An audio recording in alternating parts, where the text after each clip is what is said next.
오늘 우리에게 주시는 하나님의 말씀은 출애굽기 13장의 말씀입니다. 할렐루야. 오늘도 우리를 붙드시고 이끄시고 인도하시는 그 하나님의 인도하심 가운데에 감사하며 살아가시는 저와 여러분 되시기를 간절히 소망합니다. 오늘 본문 말씀은 이스라엘 백성이 애굽에서 나온 후에 처음 가장 먼저 하나님의 말씀을 듣는 내용입니다. 길고 고단했던 종살이가 끝나고 이제 막 자유의 첫날을 맞이하는 백성에게 하나님께서는 이 백성들에게 무엇을 말씀하시는지, 그리고 그 말씀의 의미가 무엇인지 오늘 말씀을 통해서 함께 나누기를 원합니다. 출애굽기 12장까지 이제 이스라엘은 마침내 애굽을 떠나게 되어집니다.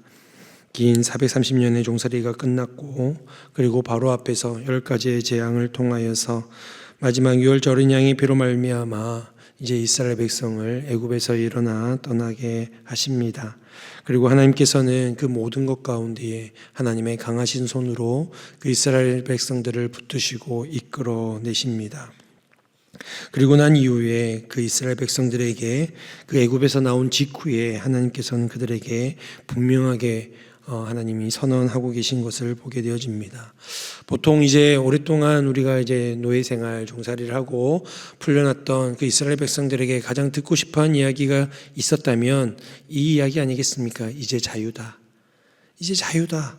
마음껏 누려라. 니들이 원하는 대로 한번 즐겨봐, 살아봐, 이런 얘기를 아마 듣고 싶었을지도 모르겠습니다.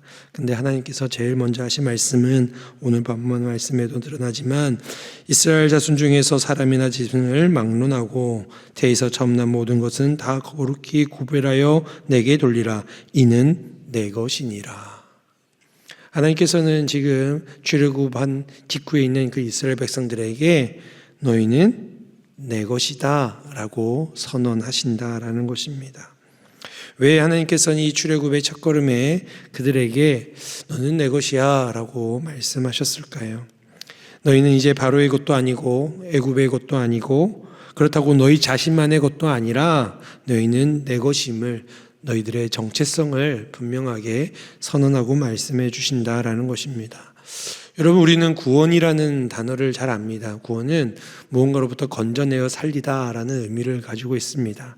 여러분, 우리가 생각할 때 구원은 단순히 억압에서 벗어나는 것이 아니라, 여러분, 성경에서 이야기하는 진정한 구원의 의미는 소유권이 바뀌는 것입니다. 주인이 바뀐다는 거예요. 그 이전에는 바로의 손에서 애굽의 손에 있던 그 이스라엘 백성이 이제는 하나님의 손으로 그 소유권이 바뀌게 되는 거예요. 구원은 하나님의 붙드심이다라고 이야기할 수 있는 것입니다. 또한 죄와 죽음의 권세 아래 있던 우리들의 인생이 이제는 하나님의 은혜 안에서 우리의 참된 주인 되신 하나님을 섬기는 것. 여러분, 이것이 진정한 성경에서 우리에게 말씀해 주시는 구원이요, 성경에서 우리에게 주시는 복음의 진리인 줄 믿으시기 바랍니다. 우리가 살게 됐으니 이 삶을 누리자, 이것이 구원이 아니라 우리는 구원받은 자답게 이제는 주의 손에 붙들려서 우리의 참 주인 되신 그 하나님을 의지하며 살아가는 것이 바로 구원받은 자의 삶이요, 구원받은 백성의 모습이다라는 것입니다. 그러므로 구원받은 백성은 하나님께 속한 자로 살아가야 하고 하나님의 은혜를 기억하며 살아가야 하며 하나님이 이끄시는 그 길로 살아가는 것, 이것이 바로 구원의 길이다라는 것입니다. 그래서 오늘 본문 말씀은 우리가 하나님의 것으로 구원받은 자답게 어떻게 살아가야 할 것인가, 그것을 함께 나누고자 합니다. 여러분, 구원받은 백성은 나는 하나님의 것입니다 라는 분명한 우리의 신앙적 정체성을 가지고 살아가는 것입니다. 1절과 2절을 다시 살펴보면은 이스라엘 자손 중에 사람이나 짐승을 막론하고 태에서 처음 난 모든 것은 다 거룩히 구별하여 내게 돌리라. 이는 내 것이니라.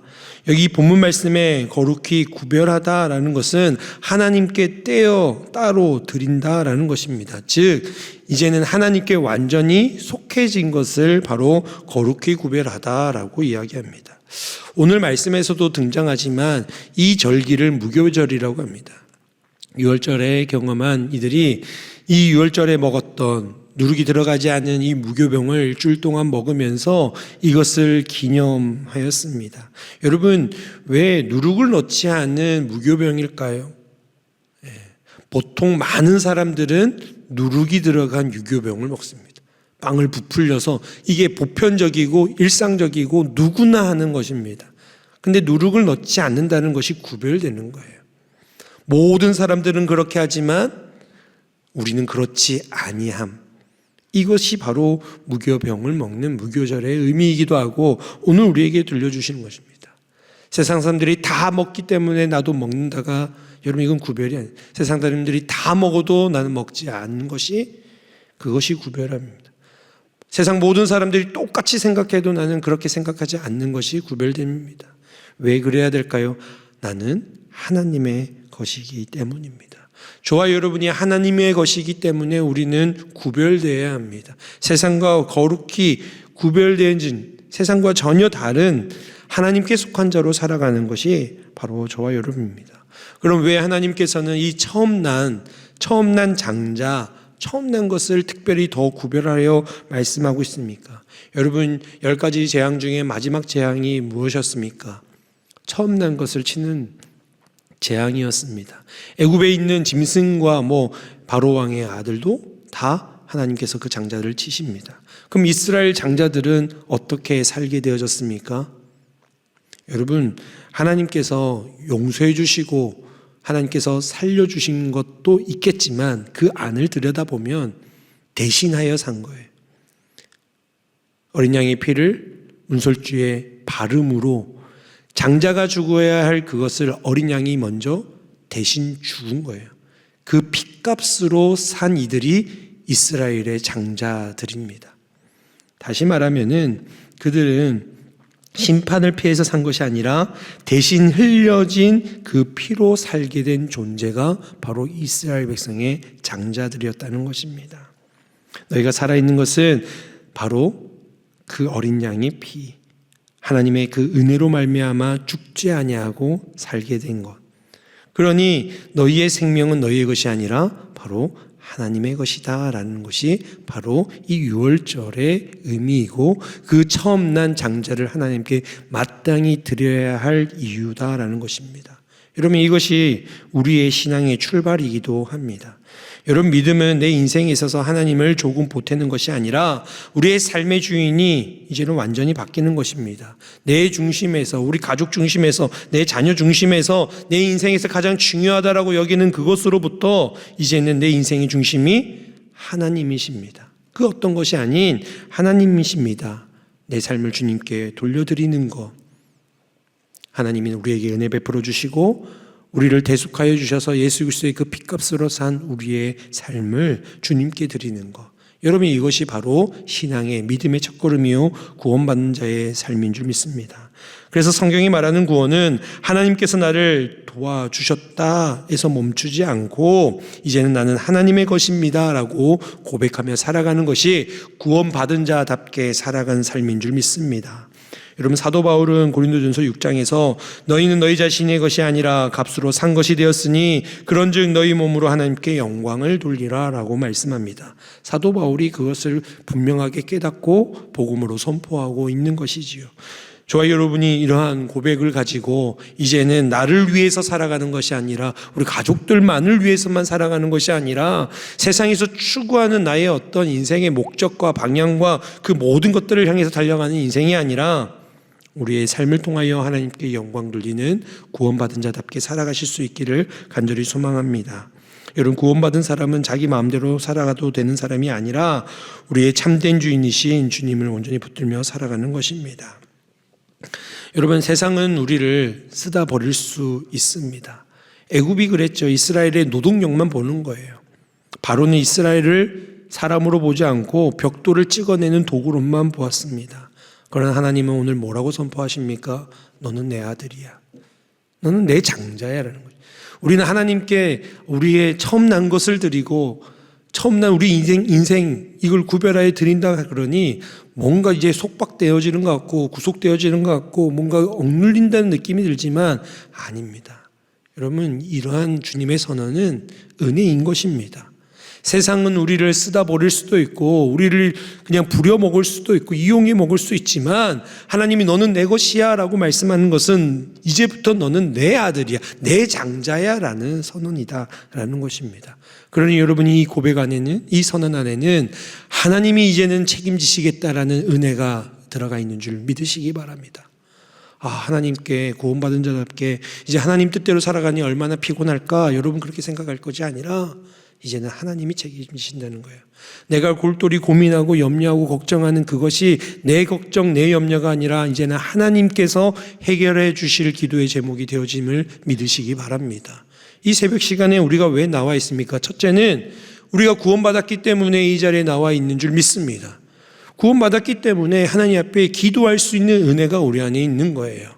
두 번째는 우리가 그렇게 기도하며 간구할 때에 우리를 장자 삼아주시고 우리를 자녀 삼아주신 그 하나님 아버지께서 우리의 기도의 간구에 들어 책임지시는 은혜가 우리 안에 있기 때문에 이 새벽 시간에 우리 나와 하나님 앞에 올려드리는 것입니다. 나의 첫 시간을 하나님께 드릴 때에 이 모든 시간이 하나님의 것임을 고백할 줄 믿으시기 바랍니다. 우리의 마음을 하나님께 드릴 때에 우리의 삶이 하나님 앞에 속하여 하나님이 책임지시는 삶이 될 줄 믿습니다. 또 한 가지 구원받은 백성은 하나님의 은혜를 기억하며 살아가야 한다라는 것을 말씀하고 있습니다.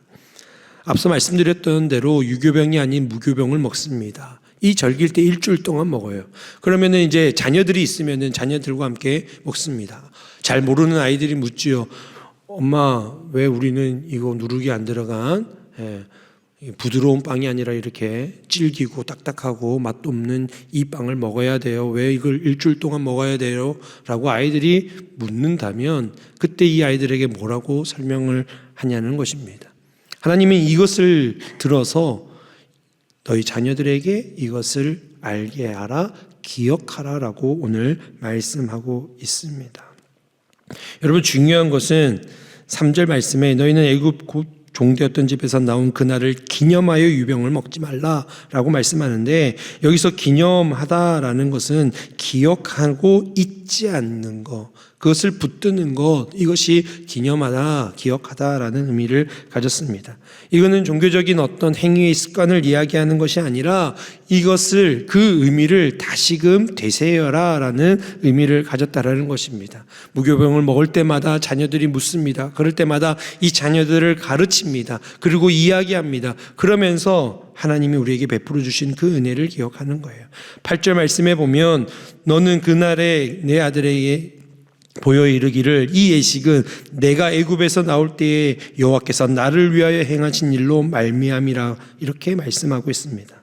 여러분, 여기서 이야기하는 것은 여호와께서 우리 조상에게 행하신 일이라 하지 아니하고 여호와께서 나를 위하여 행하신 일이라 라고 표현하고 있다라는 것입니다.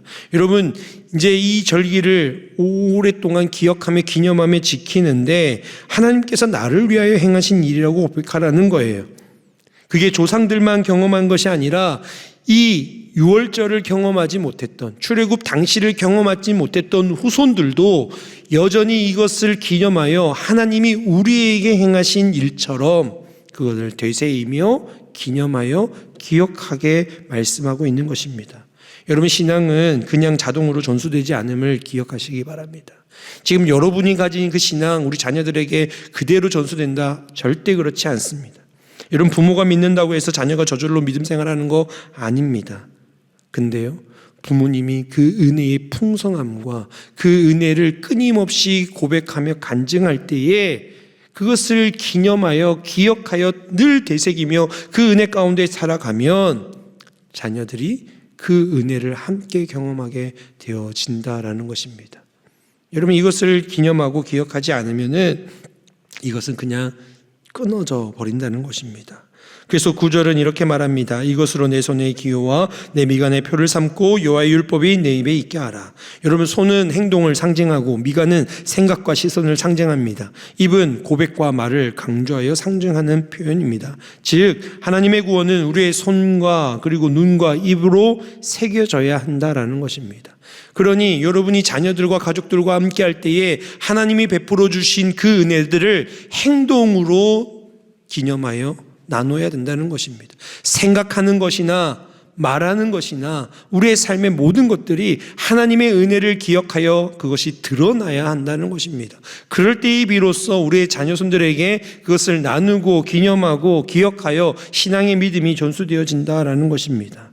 여러분, 구원받은 것을 기억하는 사람은 다시 애굽의 방식으로 돌아갈 수 없음을 기억하시기 바랍니다. 하나님의 강한 손을 기억하는 사람은 이제는 더 이상 애굽과 바로의 힘을 의지하거나 두려워하지 않습니다.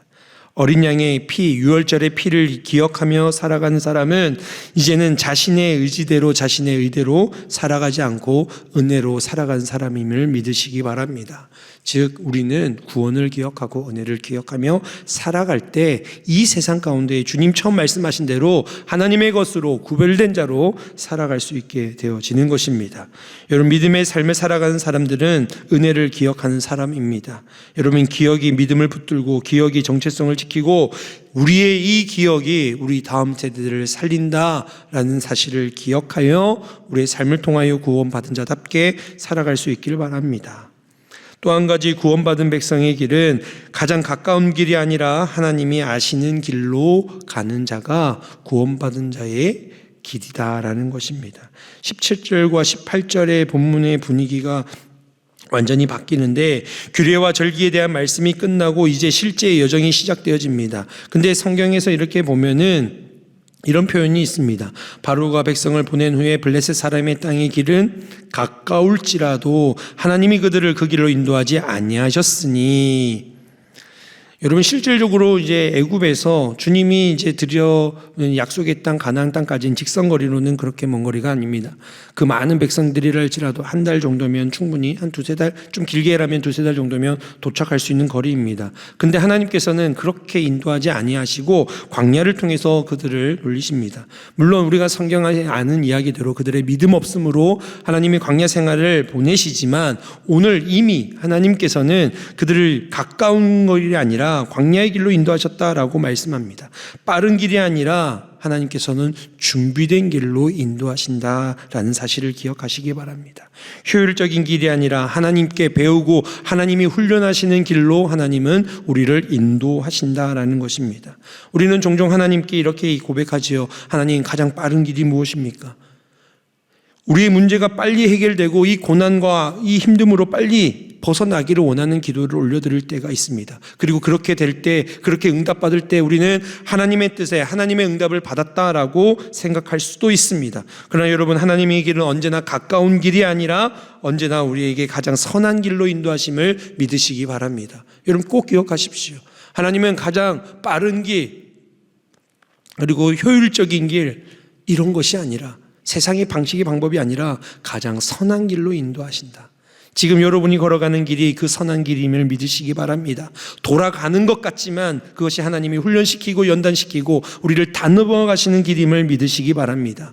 그럴 때에 하나님 우리를 믿으셔서 하나님 백성답게 하나님의 약속하신 땅으로 들이신다라는 것입니다. 하나님의 백성으로 준비되어지지 않았으면 여러분, 약속의 땅, 축복된 땅에서 우리는 무너질 수밖에 없는 것입니다. 저와 여러분의 삶이 또한 그렇음을 기억하시기 바랍니다. 중요한 것은 하나님께서 인도하신다라는 것입니다.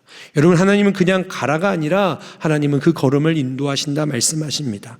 오늘 말씀에 특별히 22절 말씀에는 구름 기둥과 불 기둥으로 우리를 떠나지 아니하시고 지키시고 함께 하시고 인도하신다라고 말씀하고 계십니다. 저와 여러분의 하나님은 우리의 삶을 그렇게 인도해 주시는 분이심을 믿으시기 바랍니다. 구원받은 자의 삶의 길은 그렇게 하나님이 떠나지 아니하시고 함께 하시고 가장 선한 길로 인도하시는 그 길이 바로 우리에게 허락된 구원의 길임을 믿으시고 그것을 붙드시고 오늘도 주님과 함께 동행하며 살아가실 수 있는, 주님의 것으로 살아가실 수 있는 저와 여러분이 되시기를 간절히 소망합니다. 이 시간 말씀을 생각하며 함께 기도하기를 원합니다. 먼저는 하나님, 우리가 구원받은 자의 그 정체성을 기억하며 회복하며 살아가게 하여 주옵소서. 그 은혜를 잊지 아니하고 기억하여 우리 다음 세대, 우리 자녀 세대들에게 그 믿음을 아름답게 물려줄 수 있는 저희들 되게 하여 주옵소서. 비록 돌아가는 광야길인 것 같지만 하나님의 그 선하신 길임을 신뢰하며 주님 붙들며 살아갈 수 있는 우리의 삶이 되게 하옵소서. 함께 기도하시겠습니다.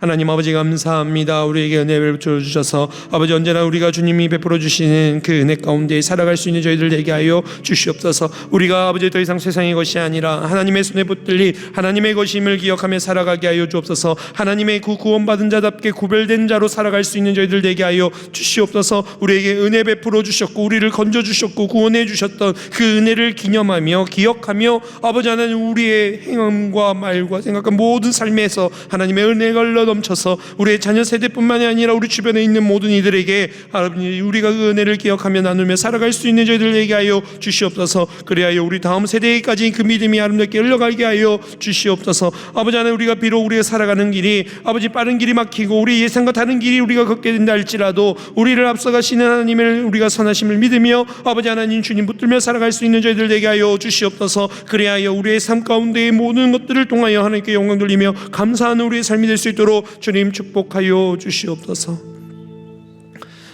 주님 감사합니다. 애굽에서 검진받은 이스라엘 백성처럼 예수 그리스도의 보혈로 구원받은 우리가 이제는 주님의 것입니다. 나는 주님의 것입니다 라고 고백하며 살아갈 수 있는 저희들 되게 하여 주시옵소서. 그리하여 이 세상 가운데 구별된 자로 아버지 믿음의 삶을 살아가는 저희들 되게 하여 주옵소서.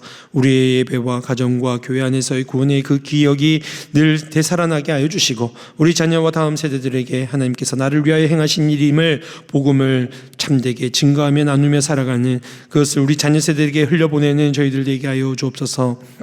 빠른 길이 막히고 예상과 다른 길을 걷게 된다 할지라도 우리를 아시고 앞서가시는 그 하나님의 선하심을 믿으며 주님을 신뢰하며 온전히 주님의 인도하심을 받는 저희들 되게 하여 주시옵소서. 아버지 하나님 그리하여서 우리의 삶 가운데에 계획이 틀어지고 길이 돌아가는 것처럼 보이는 상황이 만난다 할지라도 그럼에도 불구하고 구름 기둥과 불 기둥을 통하여 우리를 떠나지 아니하시고 이끄시고 인도하시는 하나님을 신뢰하며 주님과 동행하는 복된 하루를 보내는 저희들 되게 하여 주시옵소서. 오늘도 하나님 우리에게 구원 베풀어 주신 그 은혜에 감사하며 또한 아버지 하나님 기도할 수 있는 은혜가 있어 이 자리에 있음을 고백합니다. 부르짖어 간구하는 모든 제목들 주님 들어 응답하여 주시고 오늘도 살아 역사하시는 주님을 깊이 경험하는 복된 날 되게 하여 주옵소서. 감사드리며 예수님의 이름으로 기도드리옵나이다.